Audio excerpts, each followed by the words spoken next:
I held my glass of water so tightly my knuckles turned pale, as Simone's words floated across the dinner table like smoke you couldn't wave away.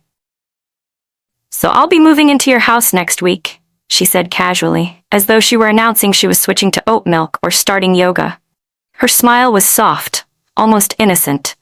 My father, grinning ear to ear, popped open a bottle of champagne and filled crystal flutes I didn't even know we owned. The good china was laid out on the table, the kind my mother only brought out for Thanksgiving or Easter. Under the chandelier, the whole setting glistened, staged like a magazine spread. Simone sat at the head of the table. That alone should have been my first warning. This wasn't just another Sunday dinner. This was a setup. "I've already started packing," Simone added as she accepted a glass of champagne from my father. "It won't take me more than a day to get settled." Mom and Dad exchanged a proud glance, as if this ridiculous arrangement was the most logical plan in the world, as if my permission had already been granted before I even arrived. "To fresh beginnings," my father said, lifting his glass high. Everyone followed. Everyone except me. Suddenly the boxes I'd noticed in the garage 3 days earlier made sense. Oversized plastic tubs labeled Simone's winter coats and Simone's books. When I'd texted her about them, she brushed it off. "Just temporary storage," she'd said. "Until I get some more room in my apartment." I should have seen through it then. Just like I should have seen through my parents covering Simone's rent for the 4th time this year. "She's had a rough time," Mom had insisted, waving me off. "That's what family does, we step up." But last week I overheard her on the phone with Aunt Jackie, speaking with the same tone she used when planning big family surprises. "Naomi's all alone in that big house," she'd whispered. "Simone moving in will be perfect. Perfect timing." As if my life and space were nothing more than placeholders for Simone's next crisis. I set my water down carefully and reached for my purse on the floor. My hands trembled, not from fear, but from anger that had been building for years. "Why do you look so tense?" Simone chuckled, glancing toward our parents as though she was performing for them. "This is good news. You get company, and I get to save on rent. Win-win." My hand brushed against the manila envelope inside my purse, the one I almost left in the car, thinking this wouldn't be the right night. But there was never a right night with my family. There was only their night, their script, their expectations. This time, I was done playing along. I placed the envelope in the center of the table, my voice steadier than I felt. "Actually, I've got some news too." The atmosphere shifted instantly. My mother's smile faltered, her eyes sharpening. My father lowered his glass slowly, frowning. The united front was forming, the same one I'd been battling my whole life. "What kind of news?" Mom asked, her tone carrying that warning edge. "Don't ruin this. Don't make things difficult." I felt the labels waiting in the air like ghosts, selfish, stubborn, cold. But this time, something inside me had hardened. I slid the papers from the envelope and laid them on the table. "I sold my house last week. I have 30 days left before I move out." The silence that followed was heavy, like a storm cloud sinking onto the room. Simone's champagne glass slipped from her hand and shattered against the hardwood floor. No one bent to pick it up. My father's face tightened, his jaw working as if he couldn't form the words. You what?" he stammered. I pulled out my phone and tapped open the Pinterest board I'd found earlier that morning. Simone's new room. I turned the screen so they could all see the carefully curated photos. Interesting timing, right? While you were plotting to move Simone in, you were already decorating my house for her. Aunt Jackie and Mom had the whole room planned. The pride I once felt for that house, a home I'd worked 9 long years to afford, crashed against the realization that to them, it had only ever been another resource for Simone to consume. Dad stood so suddenly his chair screeched against the floor. "You can cancel the sale," he barked. "There's always a grace period. Don't be rash." Mom rose too, her voice soft but manipulative. "Naomi, your sister needs stability. We promised her. You can't just throw her out like this." That was when Aunt Jackie, seated at the far end of the table, revealed her piece of the plan. "We were going to move most of her things in next Tuesday while you were at work. Thought it'd be easier for everyone." The betrayal hit me like a punch to the chest. I scanned the faces around the table.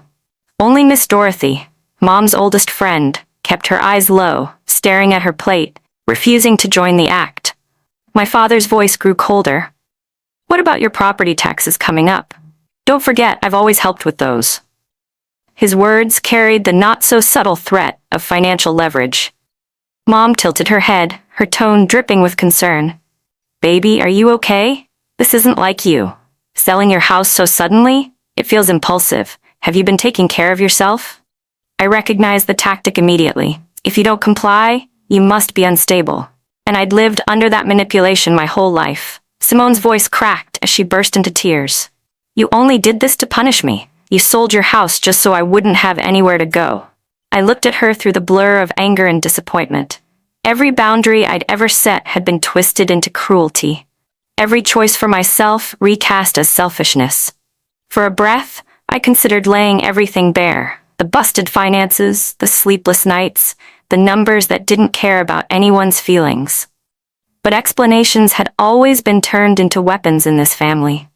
If I gave them reasons, they'd only find new angles to make me feel wrong. I made the decision for me, I said evenly. And it's final. So you're fine leaving your own sister out on the street? Mom's voice climbed, trembling with rehearsed outrage. After everything we've done for you? There it was, the invisible family ledger where every kindness to Simone earned interest, and every boundary from me was a debt. Simone has her apartment, I replied, calm as I could manage. And if that fails, you have a spare room. That's not the point, Dad snapped. Family shows up, period. I gathered the papers back into the envelope. We just have different definitions of help. Under the table, Miss Dorothy's fingers curled around my hand for a second. Good for you, she whispered without looking up. The smallest lifeline, and somehow it steadied my whole spine. The calls started Tuesday before 9 when I was making coffee. Aunt Jackie first, her voice dipped in church lady sorrow. Baby, your mama said you sold that house just to block Simone from moving in. Tell me it isn't so. Hot coffee stung my fingers. That is not what happened. By noon, Uncle Ray, Cousin Jasmine, even Mr. Clyde, my father's golf partner who once forgot my name, were leaving voicemails heavy with disappointment. Every message carried the same script. Simone in crisis, me cold-hearted, the family appalled. I made the mistake of checking Instagram while chopping peppers for dinner. Simone's caption floated over a photo of her hugging Mom on our parents' porch. Hard seasons reveal who really rides for you. Family should be forever, not just when it's easy. 30-something comments, hearts and prayers, and you deserve better. Mom's reply sat near the top. We got you, baby. Always. My knife hit the cutting board harder and harder until the peppers looked like confetti. At work Thursday, my coworker Lila leaned over my desk. Ran into your sister at the cafe. My church runs a temporary housing ministry, if you need help finding Simone a place. I swallowed the heat rising in my throat. Thank you, Lila. Simone isn't homeless. She has options. In a bathroom stall, I texted Simone. Stop telling people I'm making you homeless. It's a lie, and you know it. She typed back instantly. You're selling the house I was counting on. What would you call it? I stared at the screen until the words blurred. Then I did what I'd been doing every night for months. I faced the numbers. The storm damage came first. February winds peeling back shingles like loose stickers. The roof estimate landed at $13,400. Insurance shrugged. I emptied my travel fund, took a small personal loan, promised myself it was a one-time emergency. In March, the city repaired the main on our street and revealed my line was crumbling. $9,650. No time to plan, no flexible payment. I canceled a long-awaited trip to see an old roommate, picked up weekend freelance work building marketing decks, started pretending ramen was a culinary choice. May brought the final blow. The furnace died the week a cold snap rolled in. $1,200 to replace. I swiped a card I swore I'd never carry a balance on.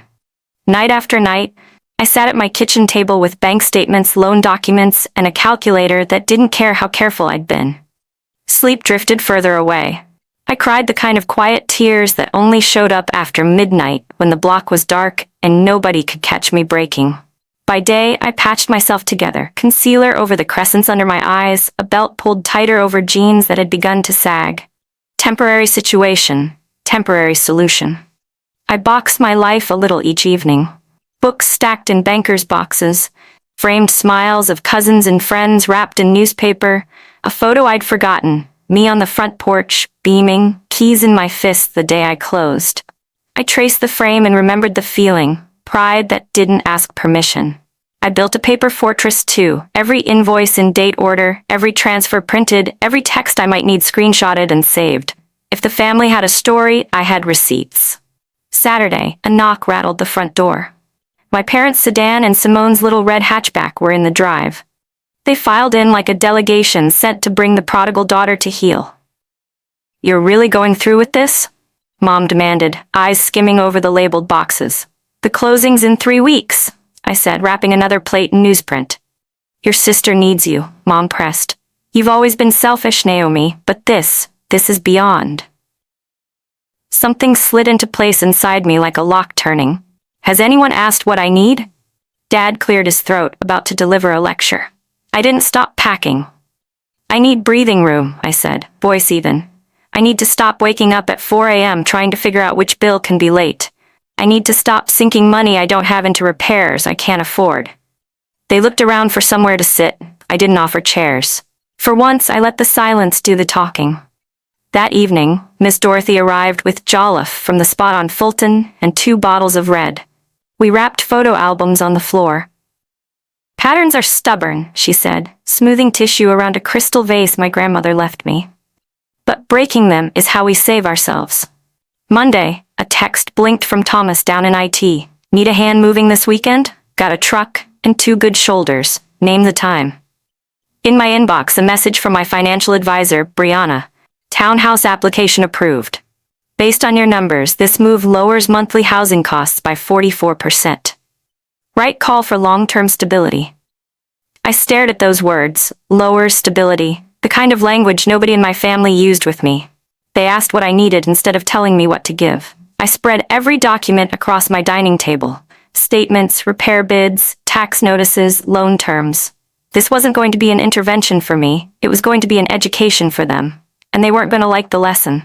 One detail I kept to myself. The sales contract included a 30-day rent back.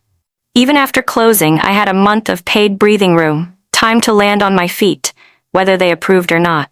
At 7 p.m. Tuesday, the bell rang. Not just Mom, Dad, and Simone. Aunt Jackie, Uncle Ray, Cousin Jasmine, the whole tribunal. Behind them, my small, steady crew. Miss Dorothy and Thomas. Brianna would join after work if we needed her.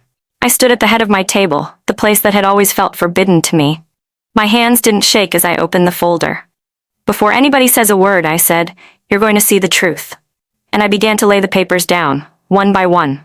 The room was thick with silence as I spread the papers across the table, each one like a stone tossed into still water.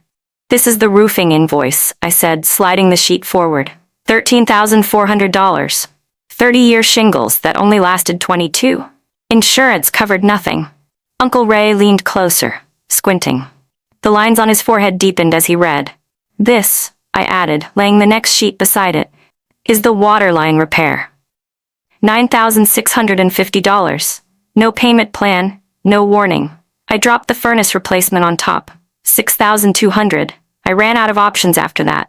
One by one, the story unfolded in black and white. My bank balance, dwindling. My loan hanging. My emergency fund, gone. Brianna arrived just then, sliding quietly into a chair by the window. She gave me the smallest nod, an anchor in a storm. Simone shot to her feet, her chair scraping the floor. "This is creative accounting. You've always been slick with numbers when it benefits you. You're just trying to dodge responsibility to your family." Before I could reply, Uncle Ray turned toward her. "Simone, where are you working these days? Last I heard, you were between jobs." Her mouth opened, then closed. "I'm considering opportunities. The market is tough right now." Mom rushed to rescue her. "Ray, this isn't about jobs. This is about family. Naomi's always had more than enough space. And Simone, well, Simone's had setbacks." Aunt Jackie tapped her glasses against her palm. "If we're talking about space, you and Charles just redid that guest room, didn't you? Why can't Simone stay with y'all instead?" The current shifted. For the first time in my life, the spotlight moved off me. Miss Dorothy cleared her throat. "I've known this family 25 years. Naomi bought her home without asking anyone here for a dime. Meanwhile, I've watched Simone get help with rent, car notes, even her credit card bills. The pattern is clear. Brianna leaned forward, smoothing her blazer. As Naomi's advisor, I'll tell you this. Enabling dependency drains both sides. The giver is exhausted, the receiver never learns. The healthiest option is boundaries. Thomas finally spoke. My brother lived with our parents until he was 43. They paid his bills, did his paperwork. When they died, he lost everything within a year. Didn't know how to survive. Sometimes the most loving thing you can do is stop saving someone. The words sank into the room like heavy stones. Uncle Ray turned to me. Why didn't you say something sooner? We could have helped in different ways. For a second, I froze. My instinct was to protect my privacy, to clutch my independence like armor. But maybe silence had been my prison all along. Before I could speak, I noticed Dad. He wasn't storming or shouting, he was staring at the hardwood, lips pressed tight. Mom's hands, usually clenched, now lay open on the table. Simone suddenly grabbed her purse. This is ridiculous. You're all acting like I'm some parasite. Naomi's always been the golden child with her perfect job and perfect house. Nobody ever cared how hard things have been for me. When nobody rushed to soothe her, she stormed out, the door slam rattling the windows. Uncle Ray broke the stillness. This family needs a financial planning meeting. For everyone. His eyes lingered on Mom and Dad. Especially Simone. For once, I didn't feel like the villain. That night, as I packed glassware and newspaper, I realized something had shifted inside me. I didn't ache for their approval anymore. For the first time I felt taller, stronger, and maybe, finally, free. The last week before my 30-day countdown ended, the house echoed differently, hollow where laughter once lived, stripped of its warmth by cardboard and tape. I was sealing a box of glasses when the doorbell rang. Punctual, as always. My parents stood on the porch, Simone at their side like a soldier in formation. Mom's grip on her purse was so tight her knuckles looked bone-white. Dad's smile was stretched thin, practiced. "Naomi, honey," Mom said as they swept inside without waiting for me to invite them. "We've been talking. We found a solution." "A compromise," Dad chimed in, with the kind of fake cheer that always meant bad news.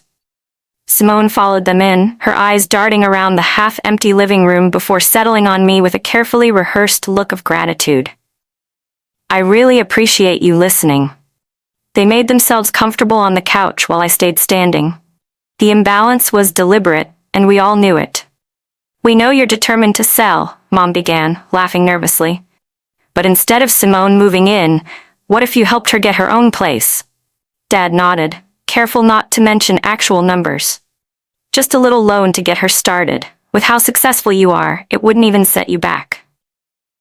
Simone tilted her head, voice soft, almost pitiful. "Some people just don't get lucky, Naomi. You've always had everything. I just need a hand." The implication was clear, you owe me. Mom leaned forward, her voice dropping to a conspiratorial hush. "This family has always stuck together. If you can't help your sister just this once." She let the words trail off. But the warning was loud. Help Simone or risk exile. I walked over to the dining table and picked up a pre-approval letter. "I'm meeting my lender tomorrow. The townhouse I'm buying will cut my monthly payment by almost 45%. Dad's eyes widened when he saw the numbers. "This sale isn't about Simone," I said firmly. "It's about rebuilding savings after 3 major repairs drained them. It's about breathing again. It's about my future." Mom opened her mouth, but I lifted a hand. "I can't bankroll Simone anymore, but I can offer her something better." I pulled out a business card and extended it to Simone. "My firm is opening an entry-level spot next week. It pays enough for a 1-bedroom. HR already agreed to interview you." Her lips parted, then closed again. For once, she had no ready script. "This isn't charity," I added. "It's a chance. Whether you take it or not is up to you." Dad turned away to stare at the bare hooks on the wall where family photos once hung. "Naomi, be reasonable. Simone needs—" I cut him off, sliding a thick folder onto the coffee table. "This is reasonable."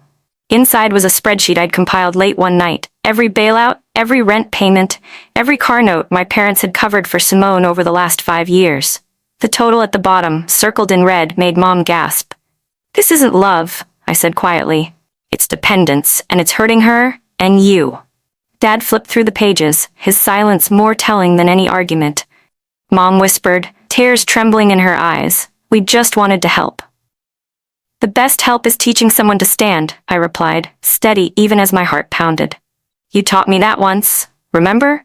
When I wanted to quit college, Dad, you didn't let me run home, you made me push through." The memory hung in the room, undeniable. The silence stretched. Finally, Dad slipped his arm around Mom's shoulders. "We should go," he said, voice low. They walked to the door without meeting my eyes. Simone lingered. "I don't need your charity job," she muttered. But when she thought I wasn't looking, she slid the card into her purse. The door clicked shut behind them. For the first time, the silence in my house didn't feel like abandonment. It felt like possibility. The house grew emptier each day, but instead of feeling like loss, the space began to breathe with me. I stacked the final moving boxes against the wall and ran my hand across the couch one last time. Tomorrow, it would go into storage. 9 years of history packed into cardboard. And yet, I felt lighter. 3 months later, sunlight poured through the wide windows of my new loft downtown. When I first stepped inside, the place had felt like a compromise, but now it was home. My new mortgage was 30% less than the old one, and with Brianna checking in weekly, my finances weren't a battlefield anymore. They were a plan. On the kitchen island sat my first real splurge, professional camera. I'd signed up for a photography class, a dream I'd buried under bills for years. I ran my hand over the textured grip, marveling at the freedom to build something just for myself. Sunday dinners changed too. I walked into my parents' house with a bottle of wine, not the usual knot in my stomach. "Naomi, come see what Simone brought," Dad said, his voice free of the old undertone that always compared us. In the dining room, Simone stood arranging flowers in a vase. She looked up, smiling genuinely. "They gave me my first business cards today," she said, handing one over. "Assistant marketing coordinator." Her pride was soft, real, not defensive. Mom came in with a casserole, placing it in the center of the table without angling it toward anyone in particular. "Tell us about the campaign you mentioned last week, Simone. And Naomi, how was your class?" The balance was new, but I welcomed it. 1 week later, my loft was filled with laughter. Around my coffee table sat Thomas, Miss Dorothy, Brianna, Uncle Ray, and Simone. Dorothy raised her glass. "To homes that keep us safe and boundaries that keep us strong." She handed me a frame, 2 photos side by side. One, me holding the keys to my first house years ago. The other, me with the keys to this loft. "2 brave beginnings," she said softly. "2 different women," I added, realizing how far I'd come. The following weekend, Simone sat beside me at my kitchen table, crunching numbers on a calculator app. "If I save 15% each paycheck, I could afford first and last month's rent by January," she said, determination I'd never seen sharpening her tone. Our parents sat quietly on the sofa, watching with a mix of pride and regret. "We should have done this years ago," Mom whispered. "We thought we were helping, but we were hurting both of you in different ways." Dad nodded, his eyes heavy with the weight of unlearning decades of bad habits. And as Simone recalculated her budget, I wondered, maybe the greatest love isn't rescuing family. It's trusting them to rise when you finally step back. And that's how I learned the hardest truth of all. Sometimes protecting yourself is the only way to finally break free. Family may try to paint your boundaries as selfishness, but real love doesn't demand you destroy yourself to keep someone else comfortable. In the end, I didn't just save my finances. I saved my peace, my dreams, and maybe even gave my sister the push she needed to finally stand on her own. What about you? Have you ever had to set tough boundaries with family, or walk away to protect your sanity? Drop your story in the comments, because someone else might need your courage today. Don't forget to like this video if you felt the power of this journey. Subscribe for more real-life folktales of betrayal, revenge, and redemption, and hit that notification bell so you never miss the next story. And remember, choosing yourself isn't selfish, it's survival. And sometimes it's the only way to grow.